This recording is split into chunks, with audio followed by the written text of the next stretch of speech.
That's a pretty good deal. Are we? We're not out of this yet, are we? No, but no, I know it. But I know I'm a weather guy, so I already know. Good. What's up? What was your plan today? What you guys really Okay, what we did today was really, I thought it was exciting, and we had a lot of football today. We wanted to get all of the guys, first two teams in particular, we wanted to get them some tackling. So we orchestrated a tackling drill that was just kind of a one-on-one tackle at the goal line. We orchestrated where it was going to be pretty safe, but they could tackle to the ground. Then we had 12 plays live after that were situational. One of them was a 1st and 10, second down. If it gets to 3rd down and 3 or less, the offense wins the play. 3 or more than 3, the defense wins it. So what you're talking about is getting yourself offensively in the best 3rd down you can get in. So each group did 3 of those sets, and then we did 3 of them that were kind of move the chains. 2nd down and 10, and then play the 3rd down that came up, and then they could move the chains or not from there. So that was pretty competitive, situational. It was good. Then all the other stuff we did was fairly situational too. Some 3rd down stuff, some coming out stuff, some red zone. It wasn't live after those things I described to you, but that's what we wanted to get done. And then at the end, we wanted to intermix some special teams. And then at the end, we wanted the young guys to scrimmage a little bit. So they must have got 20 plays in or something. So there's your summary of the day. Mike, what's the biggest difference you see in a guy like Trey Bryant now as opposed to when he just arrived here in the summer last year and he's kind of getting his feet under him?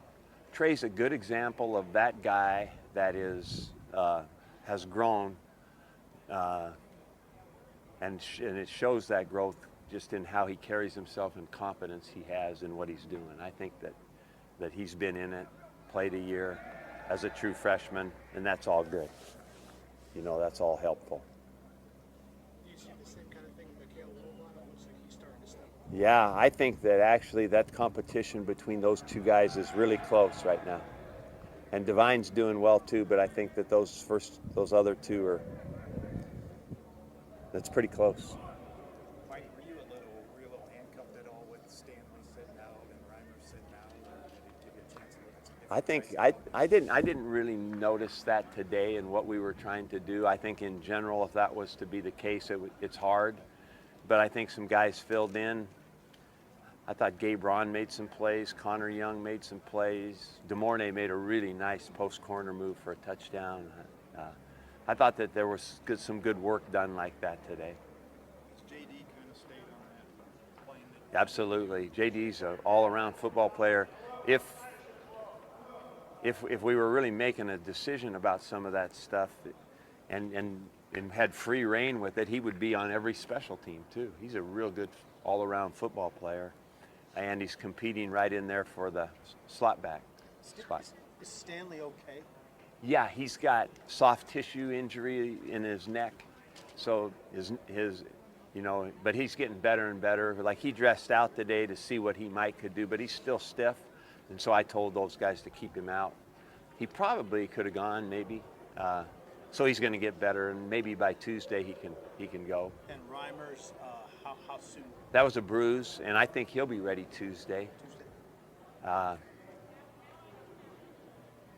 We got to have a nice week, right? We got to have a nice week of football and no injuries, and then, besides JoJo, pretty clean. JoJo and AJ Natter, pretty good. Yes, we did. We've got some competition at center going. We've moved, and we have some competition at guard. We've moved Cole Conrad into the center position with Decker, so they're rotating like our quarterbacks do. They actually flipped a coin for the start of that, and then there's the competition for that next. Reardon is playing left guard, so him and Jalen Barnett are rotating and flip a coin for who's going to be the left guard. So there's some real competition throughout that unit, really. That I think what that does when you do this, like the quarterback deal, it obviously just puts an exclamation point on there is competition right here. And one guy that might have had an edge has to work to keep the edge. The other guy sees opportunity. So I can't see anything. To me, there's nothing bad about that. So Reardon's working more at guard now? He is right now, yeah. Left guard? Yeah, With Barnett? yeah, behind. backing up Trey. Okay. Yeah. What did Conrad do to kind of step himself up to the guy? Well, you know, I think that what we do is we continually look and evaluate not only positions, Sam, you know, who's first string left tackle, backup, but we also have a conversation about who are the 5 best football players. And if we think that there's a situation like that where we might be missing the next best player after 4, then and that's what we did with Cole. So we created that competition because Cole might be in the top 5. He might not be the starting right tackle, but he might be in the top 5 offensive linemen. So that's why we created that part. Special teams. Scott Booker, we never really got a chance to ask you about him. Yeah. What's his role and what can he do and kind of what's he doing with special teams with you guys here on the staff? Special teams consultant is a guy that basically can consult our coaches on special teams. Obviously, he can view practice and then give our coaching staff basically pointers about what can be done better. It would be like a company calling in an expert in some part of that company that might be able to help them, you know, put things together differently or better. So he's an advisor. He cannot be, you know, necessarily directly instructing on the field to our players. That's the line that's drawn there. He can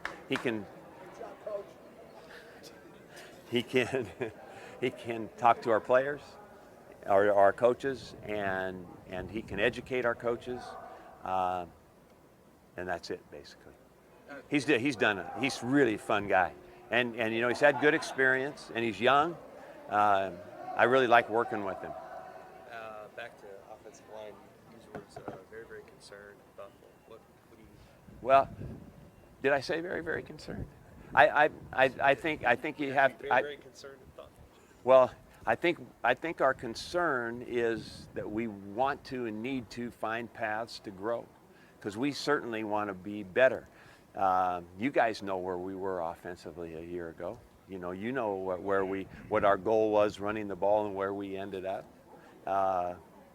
You know, we were actually in a worse year. We were less productive offensively. So, you know, I am. When I say I'm excited about getting better, you know, and because I think we will. I really do. I think that we will get better. We will run the ball better. We'll throw in a new style, you know, which is so it's hard to compare that part of it. But You look better running the ball today. yeah, I did. When we went live scrimmaging today, it was better. We've made a little bit of progress. You know, frankly, up until just what I thought was a few days ago, there wasn't a real good identity as to what I would say, wow, we're good at this play. But I thought in the last 2 practices in particular, I thought that has changed in my mind, that this looks like something, and what I want to have happen out of this spring ball is to look at the tape, have growth during this time of spring practice, and say this is what we really have to we really have to now put into the plan for what we're going to be in the fall. And then the other part of it, evaluate it, and if it's really not very good and not necessary, then get it out. And that part that's really not good enough but necessary, find a way to make it better. And that's what will happen in the evaluation of the running game. So it's kind of exciting, and I got a lot of confidence in this group. I think that there's veteran players there that should be playing the best ball of their career, and it's an area where we have to, I think that in our discussions with you over the period of 2 years, we've always been thought of in my history as kind of a passing team, and that's not true. We've had great receivers that have caught a ton of balls, and great quarterbacks that are still playing in the NFL. But that all happened, I think a good big reason was that we ran the ball really well. I always kept a little number in the corner of my board in my office. It said 16,248, I think, something like that. And people would ask me what that was, and I said, that's the total of our last 4 running backs. So I like that identity, and I know how important it is to our success. So we have to find some good consistency and toughness and mentality running the ball. That's a long talk. Any initial thoughts on Patrick and Tanner this Saturday compared to last Saturday? Yes, I have those thoughts that I'm just going to keep tight for a week or so, and I'm not predicting any announcement, but I think you would agree that by the time where we are in spring ball with 3 practices left, one of them being the spring game, let's just play this thing out, and then let the kids just play like it is. They're both on an edge. They both know it's competition. They both are getting even Steven turns. They're both going with the 1s and the 2s. That sounds good to me. I like that. So. Sorry, do you guys know how you guys are going to score everything next week, or how it'll be set up?